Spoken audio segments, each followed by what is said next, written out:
edukasyon ay susi sa tagumpay, ngunit hindi lahat ng susi ay may pintong bubukas. Ang pahayag na ito ay tila isang paalala na kahit gaano pa kaganda ang sistema ng edukasyon, hindi ito garantiyang magbubukas ng oportunidad para sa lahat. Sa ilalim ng bagong kurikulum ng K-12, ipinangako sa mga mag-aaral ang mas mataas na kalidad ng edukasyon at mas maayos na oportunidad sa trabaho. Ngunit, bakit nga ba marami ang nagtatanong kung tama nga bang ipinatupad ito? Sa aking mga nagagandahan at nagwagapuhang tagapakinig at sa aking napakagandang guro, Binibining Dayan Mendez, isang magandang araw po sa ating lahat. Ngayon ay pag-uusapan natin ang isang issue na direktang nakaapekto sa mga kabataan. Kabataang tulad ko na ang tanging pangarap ay makapagtapos at makahanap ng disenteng trabaho. Ang issue sa K-12 program.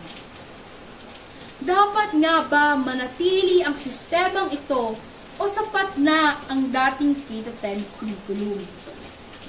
Sa kabila ng 6 na taon ng pagpapatupad nito, marami pa rin ang nagdududa sa bisa ng programang ito para sa hinaharap ng mga mag-aaral. Una, balikan natin ang layunin ng K-12. Ang programang ito ay pinakilala upang gawing mas handa ang mga mag-aaral sa mundo ng trabaho. Hindi na raw kailangan makapagtapos ng kolehiyo para makahanap ng disenteng trabaho. Sa senior high school, may mga track tulad ng STEM, UMS, ABM, TVL at iba pa na nagbibigay ng espesyalisadong kaalaman at kasanayan. Ngunit sa kasulukuyang nito, tila nananatili pa rin sa utak ng mga employer na mas prioridad ang kolehiyo kaysa sa senior high diploma. Nakakalungkot, hindi ba? Pangalawa, aminin man natin o sa hindi, kulang ang suporta at implementasyon. Maraming mga eskwelahan ang kulang sa mga pasilidad, gamit at mga guro na eksperto sa kani-kanilang track. Kung ganito ang sistema, paano nga ba natin maaasahan ang pagiging competitive ng mga mag-aaral sa pandaigdigang antas? Ang dagdag 2 taon ay tila naging dagdag pasanin sa mga magulang at mga mag-aaral. Sabayan pa nito na hindi sapat ang benepisyong naibibigay. Ngunit sa kabila nito, marami rin namang mga naging tagumpay. May mga mag-aaral na nakapagtapos ng K-12 na nagamit ang kanilang natutunan sa paghahanap ng mga trabaho o magpatuloy sa negosyo. Gayunpaman, sila ba ang karamihan o sila lang ang iilan? Kaya nararapat mong tanungin ang iyong sarili.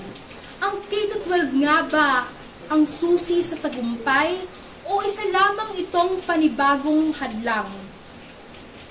Ano ang halaga ng edukasyon kung hindi ito kinikilala sa tunay na mundo? Sa huli, hindi natin maikakaila ang kahalagahan ng edukasyon. Ngunit ang tunay na tanong ay kung paano natin ito mapapabuti. K-12 nga ba ang sagot o K-10?